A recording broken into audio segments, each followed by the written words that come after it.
On today's Locked On Texan podcast, we are breaking down Caserio's press conference. Are you buying what he's selling 2 weeks away from the regular season? You are Locked On Texans, your daily Houston Texans podcast, part of the Locked On Podcast Network, your team every day.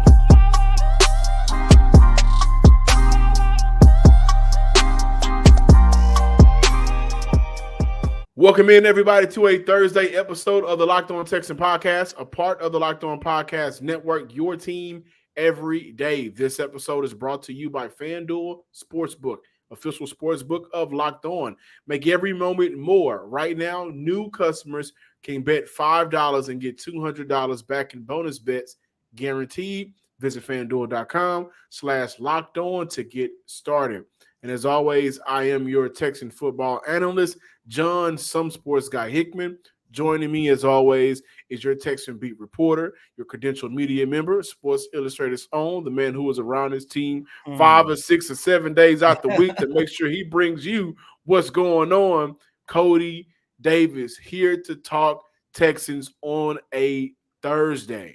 Yes, sir, and we have a jam-packed show for you guys. Of course, as everyone know, we had an opportunity to talk to Nick Caserio, and we're going to discuss some of our top takeaways from that press conference. And then later on in the show, we're going to discuss some position groups that we think the Houston Texans should address. But John, before we get into all of that, I have a hot take I want to start off the show with. Yesterday, I had my first Trio burger. And I'm going to go ahead on and say it. The best burger in the city of Houston. You can debate me all you want, but I was saving it for this show. Trio Burger, if you haven't had one. As a matter of fact, have you had one yet, John? I have not, unfortunately. You need to go ahead and jump on the train. Unlike jumping on the train with the Houston Texans and what is going on with, of course, second-year left guard Kenyon Green. Of course, that was one of the biggest topics that Nick Caserio talked about, and this is what he had to say. I would say specifically to Kenyon, it was just a matter of, when, not if, this was going to happen. So I'd say, and D'Amico made a comment the other day, he's proud of the player, proud of the kid for, I'd say, mental and physical toughness that he showed. I think he was dealing with a lot of things physically. He was dealing with some things, I would say, on a personal level as well. And at some point, if a player is in a position that his condition or situation puts him at a disadvantage, it's not fair to the player, it's not fair to the team, and it's not fair to the individual. So in the end, this is, I'd say, in the game, it may have been exacerbated a little bit, but again, we knew in May this was a possibility. To his credit, he worked through it. And I'd say did the best he could with the situation that he was given. And in the end, we just felt for the betterment of the team and the player that this was the best decision. So he goes to injured reserve, get ready for the 2024 season. And, the train keeps moving. That's the NFL. Nobody's going to feel sorry for where you are as a team. So it's unfortunate. It's one of the things that you have to deal with. We have to deal with it. Every team's got to deal with it. So it's kind of, it's kind of where we are.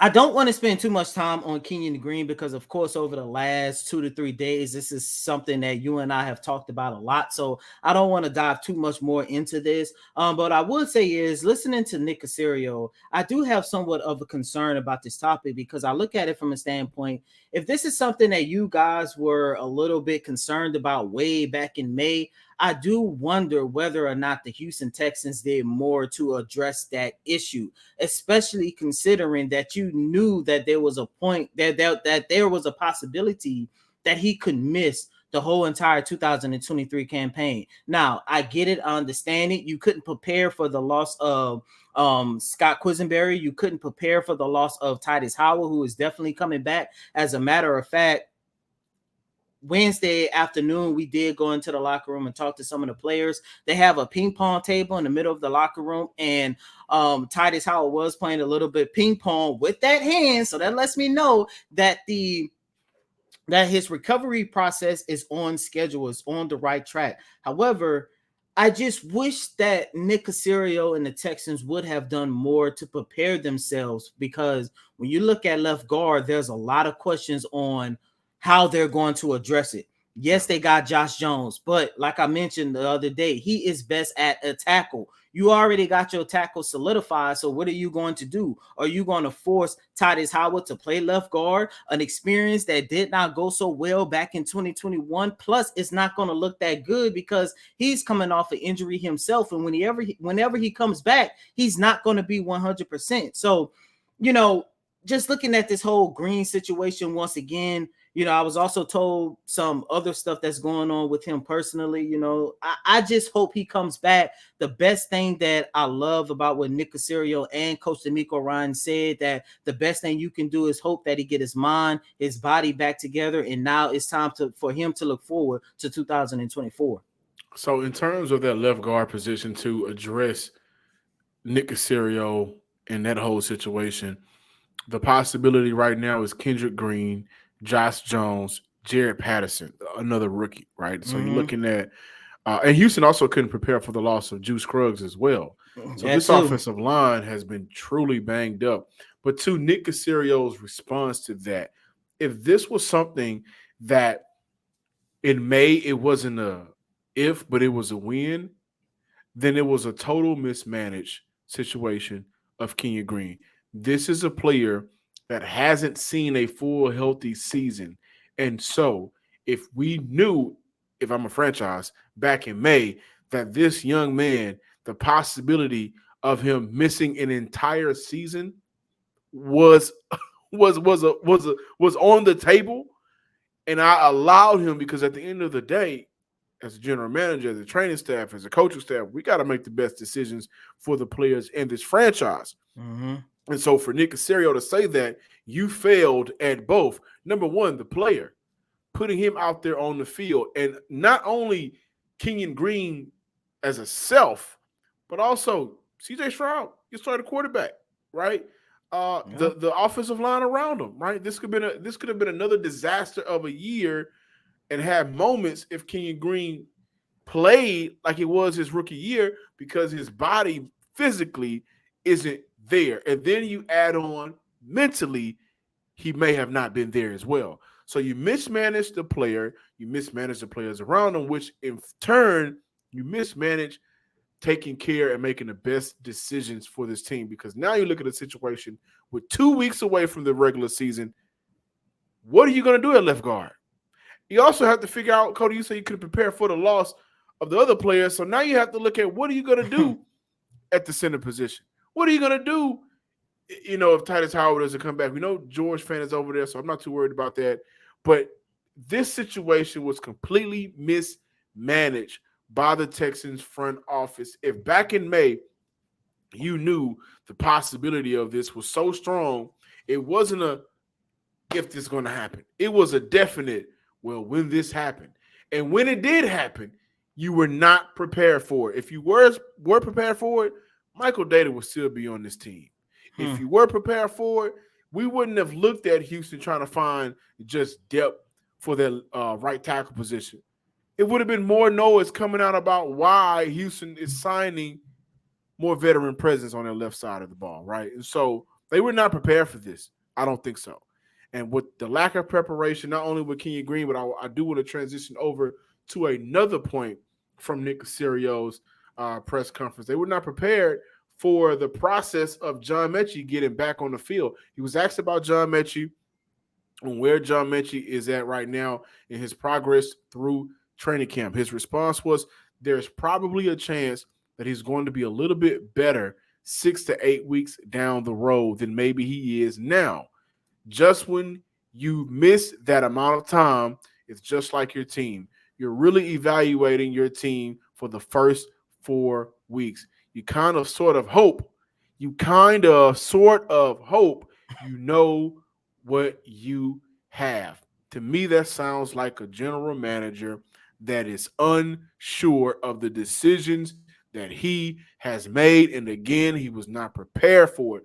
By the way, if Metchie is going to be better 6 to 8 weeks down the road, a month and a half, 2 months down the road, then why not put him on IR, allow him those first 4 weeks of the year to not have to play any games? Credit to Cody's point, long time ago, what he always liked to say when he was talking about John Metchie, give him time.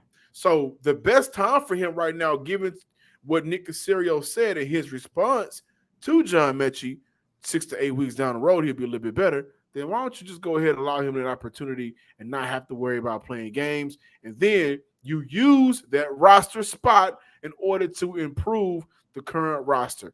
I look at the situations between Kenyon Green, John Metchie, and I'm thinking to myself, did he do a good job in filling out the totality of this roster? That's up for debate right now. You still have to see how week 1, week 2, and week 3 plays out. I get it, but there's question marks at positions that were already questionable, that were already weak. It'd have been different if we were talking about the left tackle position, Larry Tunsil. It'd have been different if we were talking about the running back position, Damian Pierce, Singletary. No matter how you feel about the backups, Damian Pierce as a starter. It would have been different if we were talking about the secondary. There were no question about the secondary heading into camp, right? Left guard was a question.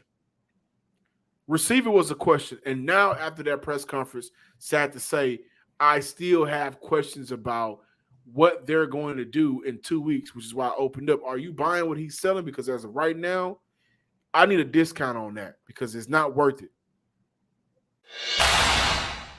Get ready for the NFL season with incredible offers from FanDuel, America's #1 sports book. Right now, new customers can get $5. You bet $5, you get $200 back in bonus bets, guaranteed. I know y'all like that word, guaranteed. Plus, all customers who bet $5 will get $100 off. NFL Sunday Ticket from YouTube and YouTube TV. Do you hear me? $100 off NFL Sunday Ticket whenever you bet $5. You cannot beat that. Now is the best time to join FanDuel. The app is easy to use. You can bet on everything from the spreads to the player props and more. So just visit FanDuel.com/lockedon and get kicked off the NFL season the right way, the proper way, the Locked On Texans way. You won't want to miss out on this offer. FanDuel, the official partner of the NFL. Welcome back in, Locked On Texans listeners and viewers. Before we dive more into Nick Caserio's press conference, definitely want to give you guys some of the updates surrounding the Houston Texans. So presenting over some news. The Texans released running back Mike Boone, but they brought him right back to the roster. They also brought back linebacker Corey Littleton, which is important because I may be in the minority by thinking to myself, that linebacker room is pretty weak right now as a group. Top heavy. I wouldn't necessarily say weak. It's top heavy.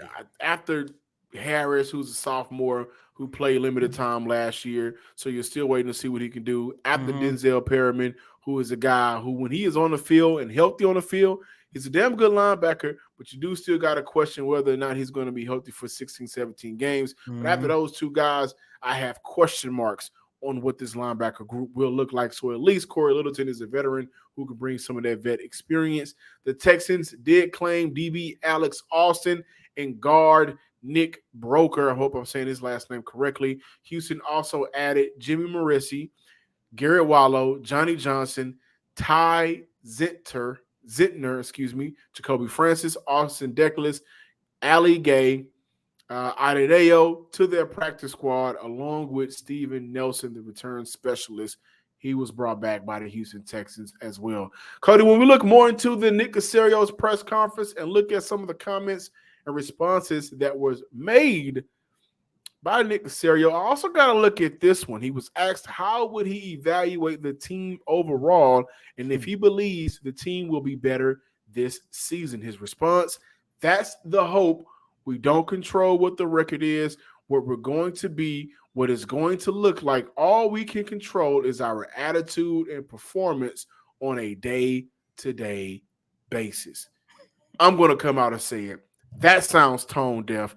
That sounds like a general manager who has not had his confidence.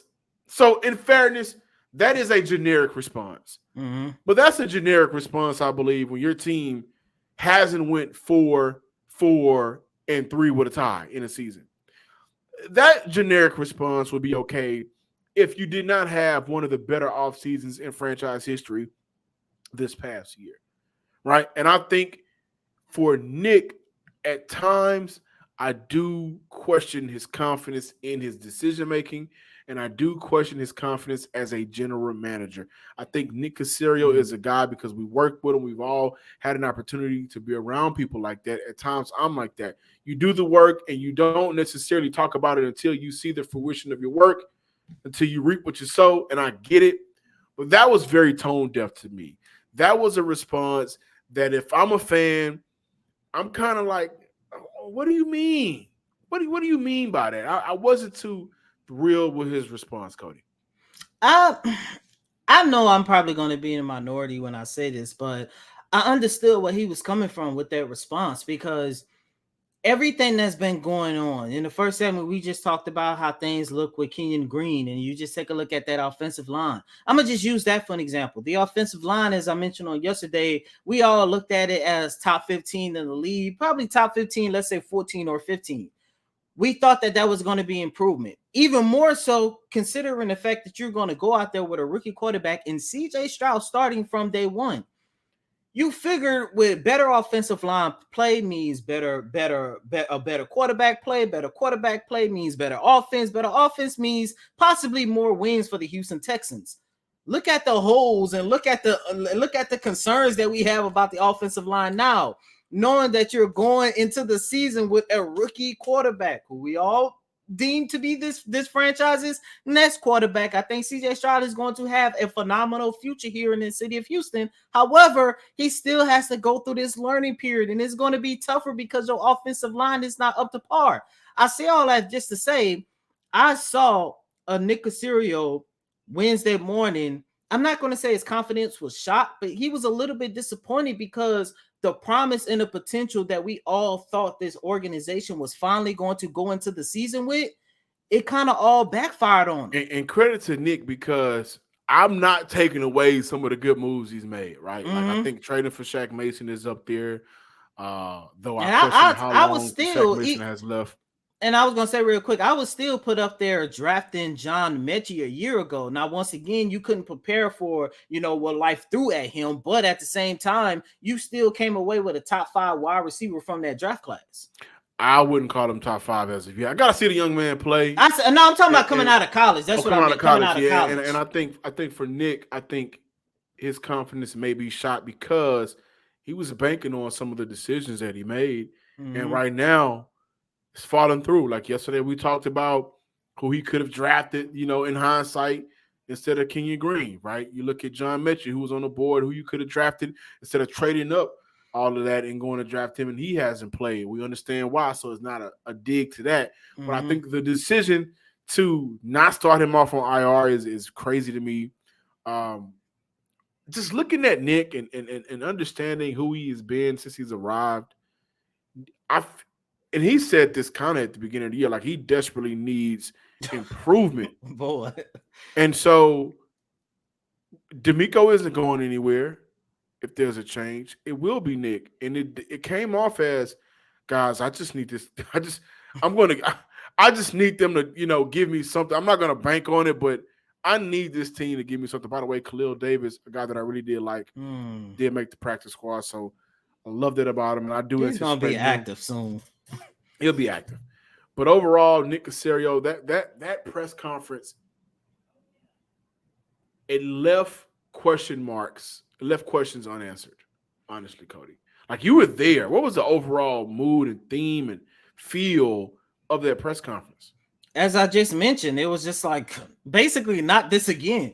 Ever since Nick Caserio, and I kind of feel for the guy in a way. And I know some people might hear that and might look at me crazy, but you have to. I mean, just take a look at his tenure over the last 3 years. It's been unfortunate situations after unfortunate situations after unfortunate situations. Now I get it. When he took the job, you already knew the mess that was going on with Deshaun Watson.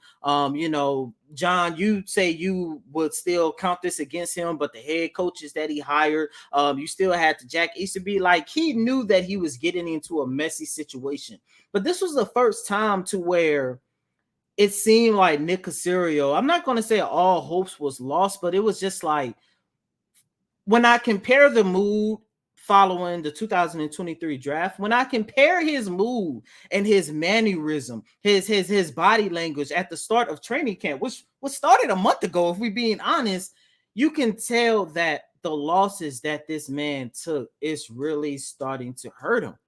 And like I mentioned, you just got to feel for the guy in a way, because I know without a shadow of a doubt, even though he didn't come out and say it, when you look at the moves, the hiring, the draft picks, trading your what was it, your own pick in order to go get Will Anderson Jr. Like, you take a look at the moves, John, as you just put it, one of the best off seasons that we've seen this franchise have in its 21-year history.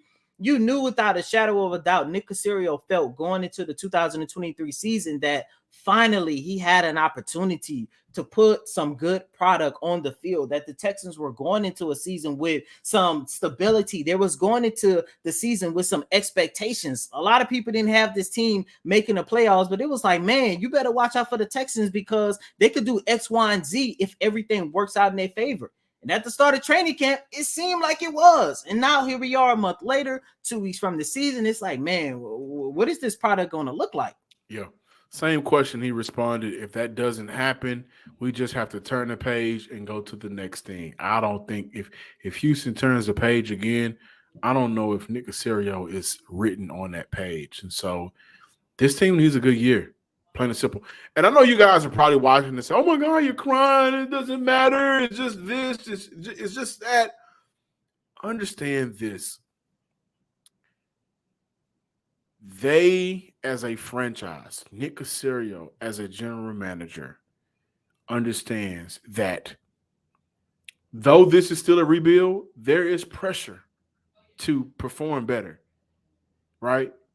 And with that pressure, like Cody mentioned, the things that we were hyped and excited about are either questionable right now, or you just don't have it. You won't have it. And I'm curious to see how this team builds this roster within the next 2 weeks. They're going to have some money. I think they have roughly $10 million right now. I don't think that's including the Christian Kirksey and Desmond King cuts.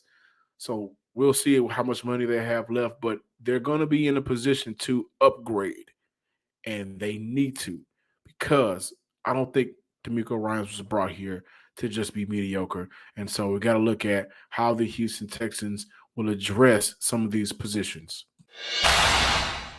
Welcome back in, Locked On Texan listeners and viewers. Before we close out today's show, we have to look at the positions the Houston Texans should address.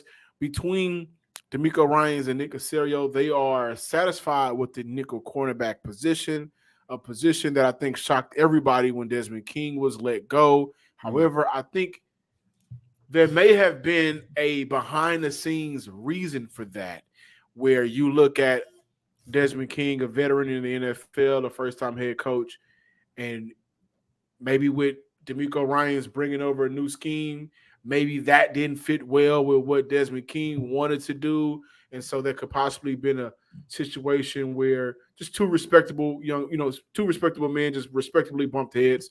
But he is with the Pittsburgh Steelers now, so he landed on his feet quickly. With that being said, the positions the Houston Texans should address, Cody said it before, I'll say it again. The linebacker position. After after Harris, after Perriman, you look at the rookie, HT, Corey Littleton is back, Blake Cashman, and Jake Hansen, and Neville Hewitt. You're looking at three special team guys. You're looking at a rookie who has missed some tackles and has taken questionable angles. I'm not, by no means discrediting him. I'm just saying in his rookie year so far, he has had rookie mistake moments. And so I think for Houston, I think Deion Jones was released formerly of for the Falcons. I think he played some time with either the Browns or Carolina. I can't remember off the top of my head. Mm-hmm. But I think with the money Houston will be saving, I will look at that investment, the linebacker group, right? I think that's a group that you want to have that experience. And, again, by the way, everybody is high on Christian Tyson. He's knocking out everybody that fights. But Christian Harris, the sophomore, but what did I say? The sophomore. And Christian Harris only played, I think, 7 games last year. Yeah, because he had that late start. Because at the late start. And so I'm not big on putting a lot of eggs in one basket when I haven't seen how that's going to turn out. And I love him. I think he's going to be good. But I think Houston needs to shore up that linebacker group because you still got to worry about depth. You still got to worry about situational. You still got to worry about what happens if somebody goes down. Is this team comfortable with putting Blake Cashman out there playing majority of the snaps?